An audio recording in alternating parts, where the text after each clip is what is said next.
হে যুবক, হে বাবা, কথাগুলো মনোযোগ দিয়ে বোঝার চেষ্টা করেন। দুনিয়ার প্রত্যেকটা লেখক তার বই লেখার শুরুতে বলে দেয়, আমার বইয়ের মধ্যে যদি কোনো ভুল হয় আমাকে আপনারা ধরায়া দিবেন, আমি জীবনে পরবর্তীতে প্রকাশনীর সময় আমি এটা সংশোধন করে দিব। অথচ আমার আল্লাহ রব্বুল আলামিন ডাক দিয়া কয়, এ দুনিয়ার মানুষ, কান দুইটা খাড়া করে শোনা, আমি আল্লাহ তাআলা তোমাদের জন্য বলে দিলাম, যালিকাল কিতাব, এই যে আমার কিতাব। বলেন কিতাবটা কার? আল্লাহ বলেন এই যে আমার কিতাব, যালিকাল কিতাব লা রাইবা ফীহ, আমার এই কিতাবের মধ্যে কোনো ভুল নাই, আমার এই কিতাবের মধ্যে কোনো বানোয়াট কথা নাই, আমার এই কিতাবের মধ্যে মন গড়া কোনো কথা নাই, আমার এই কিতাবের মধ্যে কোনো ভুল নাই। কোনো মানুষ যদি মনে করে আল্লাহর কিতাবের মধ্যে ভুল আছে, কোনো মানুষ যদি মনে করে, কোনো যুবক যদি মনে করে, কোনো বৃদ্ধ যদি মনে করে, মুসলমান, কোনো মুসলমান যদি মনে করে কিতাবের মধ্যে ভুল আছে, মনে রাখবেন ঈমান চলে যাবে। আল্লাহ বলেন লা রাইবা ফীহ, শুধু ঈমান যাবে তাই না, যদি এটাও কেউ মনে করে, মনে হয় কোরআনের মধ্যে ভুল আছে, কি হয়? মনে হয়, কি হয়? মনে হয় কোরআনের মধ্যে ভুল আছে, মনে হয় কোরআনের আয়াতটা সঠিক না, মনে হয় কোরআনে পর্দার কোনো আয়াত নাই, মনে হয় কোরআনে কোনো নামাজের কোনো আয়াত নাই, মনে হয় কোরআনের মধ্যে নামাজ না পড়লে জাহান্নামের আগুন জ্বলতে হবে এরকম কোনো আয়াত নাই, মনে হয় কোরআনের মধ্যে যাকাতের কোনো আয়াত নাই। কেউ যদি মনে করে, আল্লাহ তাআলা বলেন, কেউ যদি মনে করে হুদাল লিল মুত্তাকিন, সে কখনো মুত্তাকিন হইতে পারবে না। কিতাবের প্রত্যেকটা লেখক বলে যে ভাই ভুল হইলে মেহেরবানি করে কইয়া দিয়েন, আগামী প্রকাশনীতে এমন ভুল আর জীবনও করতাম না। তার মেয়ে আপনারা সত্যি আসলে জীবিত না, আরো জোরে কর না, এমন ভুল করতাম। আল্লাহ বলেন, বান্দা, এই যে আমি তোমারে কুরআন দিলাম, এই কুরআনের মধ্যে ভুল তো দূরের কথা, ভুলের কোনো সন্দেহ নাই। তুমি যদি মনে করো কুরআনের মধ্যে ভুল আছে, তাহলেই তুমি মুত্তাকিন থেকে খারিজ হয়ে যাইবা, ইমানদার থেকে বের হয়ে যাইবা। দুনিয়ায় যদি এই নিয়ত, এই ইচ্ছাকে নিয়ে মৃত্যুবরণ করো, এটা ভাবো কুরআনের মধ্যে মনে হয় ভুল আছে, মনে রাখবা তোমার জন্য জান্নাত না, তোমার জন্য আমি আল্লাহ বানাইছি জাহান্নাম। জুরে বলেন নাউজুবিল্লাহ। এ মুসলমান বাবা, আল্লাহ তাআলা বলেন, আমি আল্লাহ এই কুরআনকে তোমাদের জন্য গাইডলাইন হিসাবে বানাইছি। এরে মানুষ, জান্নাতে কেমনে যাইবা, জাহান্নাম থেকে কেমনে বাঁচবা? এ বাবা, তুমি কি জানো নি কবরের মধ্যে কেউ আপন হবে না? এ মুসলমান, একটু দিলের কানটা খাড়া করেন না রে বাবা, দেখেন না রে বাবা অন্তরটা নরম হয় কিনা, দেখেন না আপনার কোরআনের কথা বুঝে আসে কিনা। আল্লাহ তাআলা বলেন, হে মানুষ, দুনিয়াতে যখন তুমি ছিলা, তোমার সন্তান ছিল, স্ত্রী ছিল, বিবি ছিল, মা ছিল, বাবা ছিল, চাচা ছিল, চাচি ছিল, পাড়া প্রতিবেশী সবাই ছিল। যখন তুমি দুনিয়া থেকে বিদায় হয়ে যাও, এখন তোমার কেউ নাই, তোমার মুখের উপর সাদা কাপড়। এ মুসলমান, একটা পয়সাও আপনাকে দিবে না। লক্ষ লক্ষ টাকা ইনকাম করলাম, হাজার হাজার টাকা ইনকাম করলাম, লক্ষ লক্ষ টাকার স্বর্ণ বানাইলাম, গাড়ি কিনলাম, বাড়ি কিনলাম, সব কিনলাম, এক টাকাও দিবে না, এক সম্পদও দিবে না। আল্লাহ তাআলা বলেন, কবরের মধ্যে কি নিয়ে যাইবা? এ মুসলমান, আল্লাহ তাআলা বলেন, কবরের মধ্যে তোমার সঙ্গী হবে কুরআন। আমরা কি জানি, বিপদে যে ব্যক্তি আমার পাশে থাকে সেই আমার প্রকৃত বন্ধু। মাহফিলকে যারাই প্রতিষ্ঠা করেছে, মেহনত করেছে, টাকা ক্ষয় করেছে, শ্রম ক্ষয় করেছে, আল্লাহ রাব্বুল আলামিন তাদের সকলকে দ্বীনের জন্য কবুল করেন, বলেন আমিন। আমার ভাইয়েরা, আলোচনায় মূল পর্বে ঢুকে যাব, তার আগে পাইলিংটাকে মজবুত আমি আশা করি করতে পারছি। আলোচনা ঢোকার আগে, এই দুনিয়াতে যে কোনো বস্তু তৈরি হয়, দুনিয়াতে যে কোনো বস্তু তৈরি হয়, এই বস্তুকে পরিচালনা করার জন্য একটা পরিচালনা করার মতো একটা বই দিয়ে দেয়। ফর এক্সাম্পল যদি আমি বলি, আপনি বাজার থেকে একটা নোকিয়া ফোন কিনছেন, ছোট্ট একটা ফোন, যে ফোন দিয়ে ছোটবেলা আমরা গাছ থেকে আম পায়রা খাইতাম, বুঝছেন তো আপনারা। ওই ফোন একটা কিনছেন, ফোন কেনার পরে দেখবেন শুধু ফোন দেয় না, শুধু ফোন দেয় না, ফোন চালানোর জন্য একটা 10 পৃষ্ঠা 10 পাতার একটা কাগজের বইও দেয়, যদিও এই বই জীবনে কেউ পড়ে না। জমানাটা এত নোংরা, জমানাটা এত আপডেট হয়েছে, যুবক মনে হয় নাবালক অবস্থায় সাবালকের মোবাইল চালানো শিক্ষা যায়। কথা কন ঠিক কিনা? এই কারণে মোবাইলের যে চালানোর জন্য একটা বই দেয়, এটা মূলত মোবাইল চালানোর জন্য।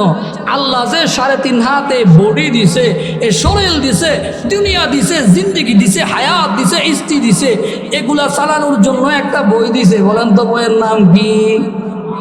আরো জোরে কর, নাম কি? কোরআন। এই বইটার নাম কি? কোরআন।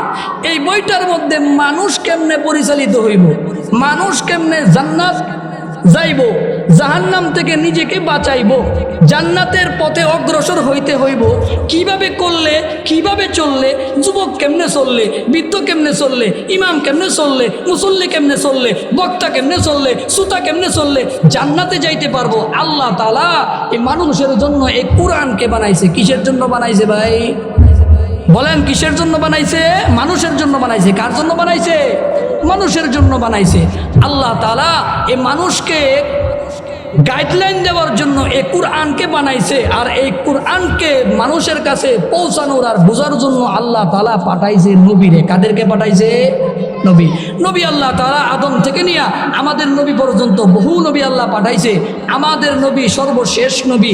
আমাদের নবীর পরে কোনো নবী, বলেন নবীর পরে কোনো নবী, কোন দল যদি নবীর পরে নবী দাবি করে, বুঝতে হবে সেটা কখনো মুমিন হইতে পারে না, মুসলমান হইতে পারে না। বাংলার জমিন থেকে তাদেরকে বলতে হবে নবীর পরে কোনো নবী নেই, নবীর পরে কোনো নবী নেই। আপনারা বলবেন সংসদে আইন চাই, আমি বলবো নবীর পরে নবী নেই। আপনারা কি বলবেন? বলেন নবীর পরে নবী নাই। জোরে কন, নবীর পরে নবী নাই। আচ্ছা, আল্লাহ তাআলা এই নবীরে পাঠাইছে এই কুরআন শরীফ কিসের জন্য, কি করার জন্য? বুঝার জন্য। এবার আসেন, প্রত্যেকটা কিতাব, এই একটু আওয়াজ করেন না মুরব্বী, মুরব্বী তো কখন যাইব না, ভেজাল আছে। এই বাবা একটু আওয়াজ করেন না, বুঝছেন তো? নবীর পরে কি নেই? নবী নেই। এই কোরআনকে বোঝানোর জন্য আল্লাহ পাঠাইছেন কাকে? মুহাম্মাদুর রাসূলুল্লাহ। সকলে মুহাব্বতের সুরে বলেন সাল্লাল্লাহু আলাইহি ওয়াসাল্লাম। কোরআনের প্রথম যে আয়াতটা নাজিল করছে সূরা, যে কোরআনের যে দ্বিতীয় সূরা সূরাতুল বাকারায় আল্লাহ তাআলা এই কোরআন সম্পর্কে একটা সার্টিফিকেট দিছে, যা পৃথিবীর কোনো সৃষ্টির মানুষ কখনো সেটা সার্টিফিকেট দিতে পারে না। যে কোনো লেখক কোনো বই লেখলে শুরু থেকে অথবা শেষে এই কথা লেখে, এই আমার বই যারা পড়বেন, বইয়ের মধ্যে যদি কোনো ভুল হয়, এই যে ইমেল অ্যাড্রেস দিলাম, হোয়াটসঅ্যাপ নাম্বার দিলাম, ইমো নাম্বার দিলাম, মোবাইল নাম্বার দিলাম, বিনীতভাবে আপনারা আমার ভুলটা আমাকে জানায়া দিবেন। পরবর্তী প্রকাশনীর সময় আমি এই ভুলটাকে সংশোধন করে নিব। বলে কি বলে না? অথচ আল্লাহ তাআলা কি বলেন? বিসমিল্লাহির রহমানির রহিম। জোরে বলেন আল্লাহু আকবার। আরো জোরে বলেন আল্লাহু আকবার। আলিফ লাম মিম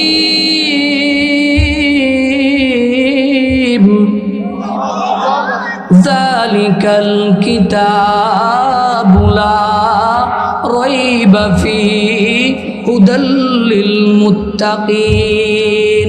হে যুবক, হে বাবা, কথাগুলো মনোযোগ দিয়ে বোঝার চেষ্টা করেন। দুনিয়ার প্রত্যেকটা লেখক তার বই লেখার শুরুতে বলে দেয়, আমার বইয়ের মধ্যে যদি কোনো ভুল হয় আমাকে আপনারা ধরায়া দিবেন, আমি জীবনে পরবর্তীতে প্রকাশনীর সময় আমি এটা সংশোধন করে দিব। অথচ আমার আল্লাহ রব্বুল আলামিন ডাক দিয়া কয়, এ দুনিয়ার মানুষ, কান দুইটা খাড়া করে শোনা, আমি আল্লাহ তাআলা তোমাদের জন্য বলে দিলাম, যালিকাল কিতাব, এই যে আমার কিতাব। বলেন কিতাবটা কার? আল্লাহ বলেন এই যে আমার কিতাব, যালিকাল কিতাব লা রাইবা ফীহি, আমার এই কিতাবের মধ্যে কোনো ভুল নাই, আমার এই কিতাবের মধ্যে কোনো বানোয়াট কথা নাই, আমার এই কিতাবের মধ্যে মন গড়া কোনো কথা নাই, আমার এই কিতাবের মধ্যে কোনো ভুল নাই। কোনো মানুষ যদি মনে করে আল্লাহর কিতাবের মধ্যে ভুল আছে, কোনো মানুষ যদি মনে করে, কোনো যুবক যদি মনে করে, কোনো বৃদ্ধ যদি মনে করে, মুসলমান, কোন মুসলমান যদি মনে করে কিতাবের মধ্যে ভুল আছে, মনে রাখবেন ঈমান চলে যাবে। আল্লাহ বলেন লা রাইবা ফিহি, শুধু ঈমান যাবে তাই না, যদি এটাও কেউ মনে করে, মনে হয় কোরআনের মধ্যে ভুল আছে, কি হয়? মনে হয়, কি হয়? মনে হয় কোরআনের মধ্যে ভুল আছে, মনে হয় কোরআনের আয়াতটা সঠিক না, মনে হয় কোরআনে পর্দার কোনো আয়াত নাই, মনে হয় কোরআনে কোনো নামাজের কোনো আয়াত নাই, মনে হয় কোরআনের মধ্যে নামাজ না পড়লে জাহান্নামের আগুন জ্বলতে হবে এরকম কোনো আয়াত নাই, মনে হয় কোরআনের মধ্যে যাকাতের কোনো আয়াত নাই। কেউ যদি মনে করে, আল্লাহ তাআলা বলেন, কেউ যদি মনে করে হুদাল লিল মুত্তাকিন, সে কখনো মুত্তাকিন হইতে পারবে না। কিতাবের প্রত্যেকটা লেখক বলে যে ভাই ভুল হইলে মেহরবানি করে কইয়া দিয়েন, আগামী প্রকাশনীতে এমন ভুল আর জীবনও করতাম না। তার মেয়ে আপনারা সত্যি আসলে জীবিত না, আরে জোরে কন্যা, এমন ভুল করতাম। আল্লাহ বলেন, বান্দা এই যে আমি তোমার এই কুরআন দিলাম, এই কুরআনের মধ্যে ভুল তো দূরের কথা, ভুলের কোনো সন্দেহ নাই। তুমি যদি মনে করো কুরআনের মধ্যে ভুল আছে, তাহলেই তুমি মুত্তাকিন থেকে খারিজ হয়ে যাইবা, ইমানদার থেকে বের হয়ে যাইবা। দুনিয়ায় যদি এই নিয়ত, এই ইচ্ছাকে নিয়ে মৃত্যুবরণ করো, এটা ভাবো কুরআনের মধ্যে মনে হয় ভুল আছে, মনে রাখবা তোমার জন্য জান্নাত না, তোমার জন্য আমি আল্লাহ বানাইছি জাহান্নাম। জুরে বলেন নাউজুবিল্লাহ। এ মুসলমান বাবা, আল্লাহ তাআলা বলেন, আমি আল্লাহ এই কুরআনকে তোমাদের জন্য গাইডলাইন হিসাবে বানাইছি। এর মানুষ, জান্নাতে কেমনে যাইবা, জাহান্নাম থেকে কেমনে বাঁচবা। এ বাবা, তুমি কি জানো নি কবরের মধ্যে কেউ আপন হবে না? এ মুসলমান, একটু দিলের কানটা খাড়া করেন না রে বাবা, দেখেন না রে বাবা অন্তরটা নরম হয় কিনা, দেখেন না আপনার কোরআনের কথা বুঝে আসে কিনা। আল্লাহ তাআলা বলেন, হে মানুষ, দুনিয়াতে যখন তুমি ছিলা, তোমার সন্তান ছিল, স্ত্রী ছিল, বিবি ছিল, মা ছিল, বাবা ছিল, চাচা ছিল, চাচি ছিল, পাড়া প্রতিবেশী সবাই ছিল। যখন তুমি দুনিয়া থেকে বিদায় হয়ে যাও, এখন তোমার কেউ নাই, তোমার মুখের উপর সাদা কাপড়। এ মুসলমান, একটা পয়সাও আপনাকে দিবে না। লক্ষ লক্ষ টাকা ইনকাম করলাম, হাজার হাজার টাকা ইনকাম করলাম, লক্ষ লক্ষ টাকার স্বর্ণ বানাইলাম, গাড়ি কিনলাম, বাড়ি কিনলাম, সব কিনলাম, এক টাকাও দিবে না, এক সম্পদও দিবে না। আল্লাহ তাআলা বলেন, কবরের মধ্যে কি নিয়ে যাইবা? এ মুসলমান, আল্লাহ তাআলা বলেন, কবরের মধ্যে তোমার সঙ্গী হবে কুরআন। আমরা কি জানি, বিপদে যে ব্যক্তি আমার পাশে থাকে সেই আমার প্রকৃত বন্ধু। দুনিয়াতে আপনার হাতে একটা R15 এর চাবি আছে, কি আছে? একটা iPhone 40 Pro Max আছে, আপনার পাশে বন্ধুর অভাব নাই। কোনো কারণে ব্যবসায় লস হয়েছে, কোনো কারণে বাণিজ্যের মধ্যে অকাল হয়েছে, অভাবের কারণে আপনি এখন পকেট শূন্য। দেখবেন আস্তে আস্তে ওই বন্ধুটা আপনাকে ছেড়ে পালাইতে শুরু করবে। আগে এক ফোন দিলে আসতো, এখন 100 ফোন দেন, ফোন রিসিভ করে। আল্লাহ তাআলা বলেন, বিপদে যে মানুষটা তোমার বন্ধু হয়, এ বান্দা, তোমার যখন দুনিয়াতে কেউ আপন ছিল না, আমি তোমার আপন ছিলাম। বলেন, আমাদের আপন কে?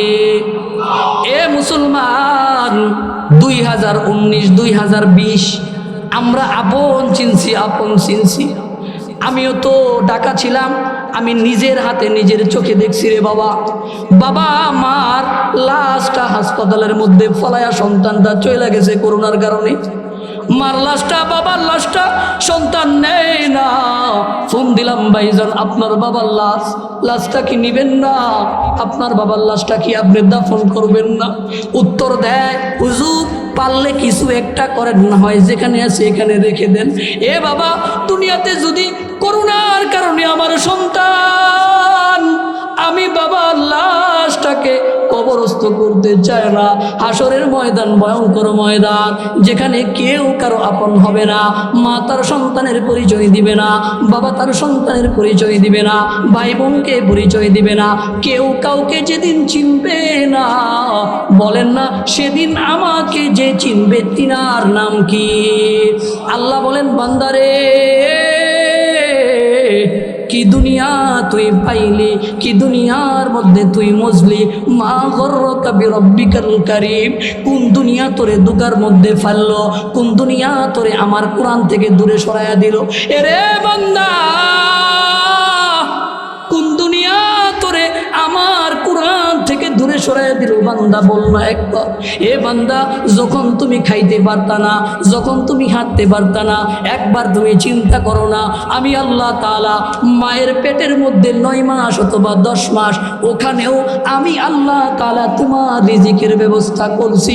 বলেন, মায়ের পেটে রিজিকের ব্যবস্থা যিনি করছেন তিনার নাম কি?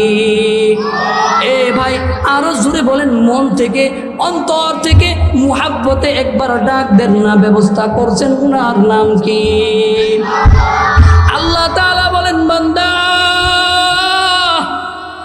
আজকে দুনিয়ার সুন্দর নারী, সুন্দর বাড়ি পাইয়া আমারে বইলা গেলি, অথচ যখন তুমি মায়ের পেটে ছিলা, আপন বলতে তোমার কেউ ছিল না, আপন বলতে তোমার আপনজন কেউ ছিল না। এ বান্দা, ওই মায়ের পেটেও আমি আল্লাহ তাআলা তোমার রিজিকের ব্যবস্থা করছি। মার পেট থেকে যখন তুমি দুনিয়াতে আসবা, তোমার খিদা লাগলে তুমি তোমার মাকে বলতে পারতা না, তুমি তোমার মাকে বলতে পারতা না। তোমার মায়ের সাথে তোমার অন্তরের একটা কানেকশন আমি আল্লাহ তৈরি করে দিয়েছি। মা যদি অনেক দূরেও কাজ করে, সন্তান যদি ঘরের মধ্যে ঘুমায়, মা যদি অনেক দূরে কাজ করে, সন্তান যদি ঘরের মধ্যে ঘুমায়, পৃথিবীর কোনো মানুষ বলতে পারে না যে আমার সন্তানের ক্ষুধা লাগছে। হঠাৎ করে মা দেখবেন আতঙ্কে উৎকা উঠা বলে, মনে হয় আমার সন্তান ঘুম থেকে উঠে গেছে, মনে হয় আমার সন্তান সজাগ হয়ে খিদা লাগছে, আমার সন্তানের কাছে আমার যেতে হবে। দুনিয়ার সমস্ত কাজ ফেলে দিয়ে মা সন্তানের কাছে চলে যায়। আল্লাহ বলেন, বান্দারে, ওই যে মা সব কিছু সাইরা তোর কাছে চলে আসলো, এই যে সম্পর্ক আমি লাগাইয়া দিলাম, সম্পর্ক আমি জোড়া লাগাইয়া দিলাম, এটা বরং আমি করলাম, দুনিয়ার কোনো মানুষ করে নাই। বরং সম্পর্ক যিনি লাগাইয়া দেয় তিনার নাম কি? এ মুসলমান, আল্লাহর নাম নিতে গিয়ে আপনারা ভয় পান, সকলেই বলেন তিনার নাম কি? আল্লাহ তাআলা বলেন, বান্দা, ক্রমান্বয়ে তুমি হাঁটতে শুরু করলা, প্রথমেই আমি আল্লাহ তোমারে হাঁটার শক্তি দেই নাই। প্রথমে তোমাকে আমি 3 মাস 4 মাস শোয়ায় রাখলাম, 4 মাস পর আমি তোমাকে উলট পালট হওয়ার শক্তি দিলাম। বলেন না, উলট পালট হওয়ার শক্তি দিয়েছেন কে? এ বান্দা, তুমি এবার উলট পালট হইতে পারো, গড়াগড়ি খেলতে পারো। গড়াগড়ি খেলার পর তুমি কখনো বলো নাই, আল্লাহ আমাকে বসার মতো শক্তি দেন।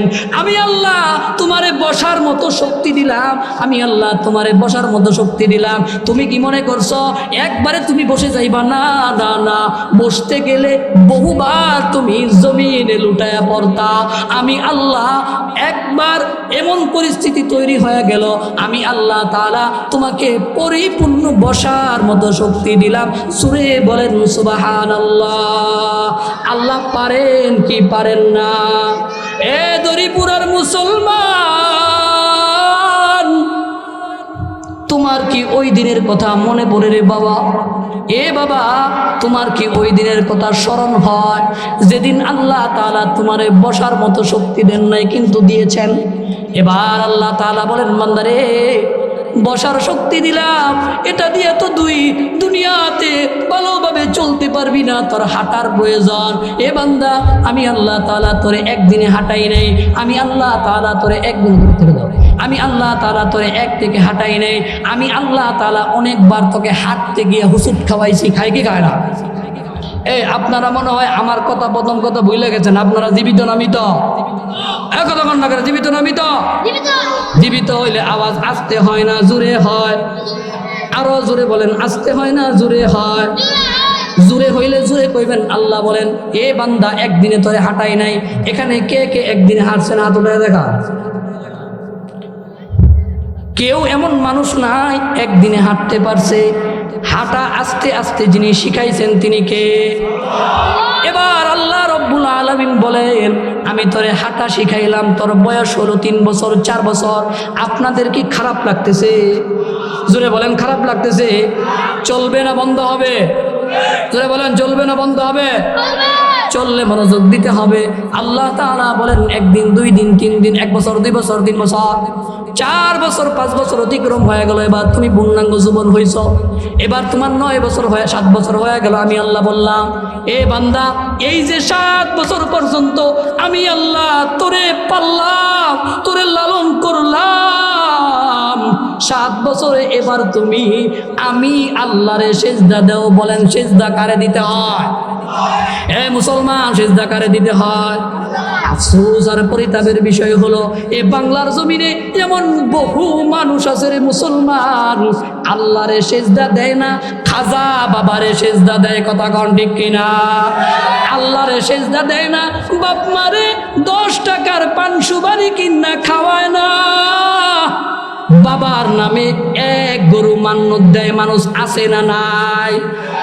এ মুসলমান, যে কথা বলতেছিলাম, 7 বছর হয়ে গেল। আল্লাহ তাআলা বলেন, এবার তুমি আমি আল্লাহর দরবারে আসো, এবার তুমি আমি আল্লাহর দরবারে আইসা শুকরিয়া আদায় করো।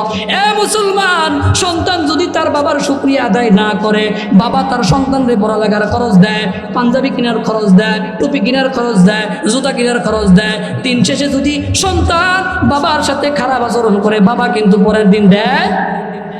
এই আপনারা দিবেন নাকি? পরের দিন দেয়। আল্লাহ তাআলা বলেন, বান্দা, আমি এত রহমান, আমার আল্লাহর দয়া এত দয়া, তুমি যতই আমার রাস্তা থেকে ফিরে যাও, আমি আল্লাহ তোমারে শুধু ডাকতে থাকি, আলা মিন মুস্তাগফিরিন ফাআগফারলাহ। আল্লাহ বলেন, আলা মিন মুস্তাগফিরিন ফাআগফারলাহ, আলা মিন মুস্তারজিকিন ফাআরযুকালা।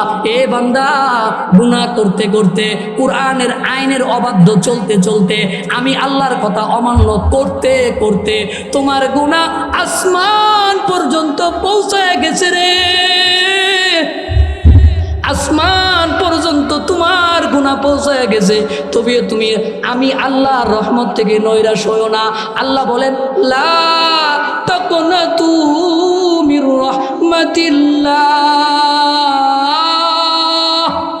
আল্লাহ বলেন, এ বান্দা, আসমান পর্যন্ত যদি তোমার গুনাহ পৌঁছে যায়, মনে রাখবা আমি আল্লাহর দয়া তোমার গুনাহ থেকেও বেশি জোরে বলা যাবে কি সুবহানাল্লাহ? আল্লাহ তাআলা বলেন, এ বান্দা, তোমার গুনাহ যদি আসমান পর্যন্ত হয়, আমি আল্লাহ তাআলা ওই গুনাহ তোমাকে মাফ করে দিব। এ মুসলমান, আল্লাহর একজন প্রিয় সাহাবী, আল্লাহর একজন অতি প্রিয় সাহাবী সাঈদ ইবনে আব্দুর রহমান, সাঈদ ইবনে আব্দুর রহমান, এই সাঈদ ইবনে আব্দুর রহমান ছিলেন মদিনার বাসিন্দা।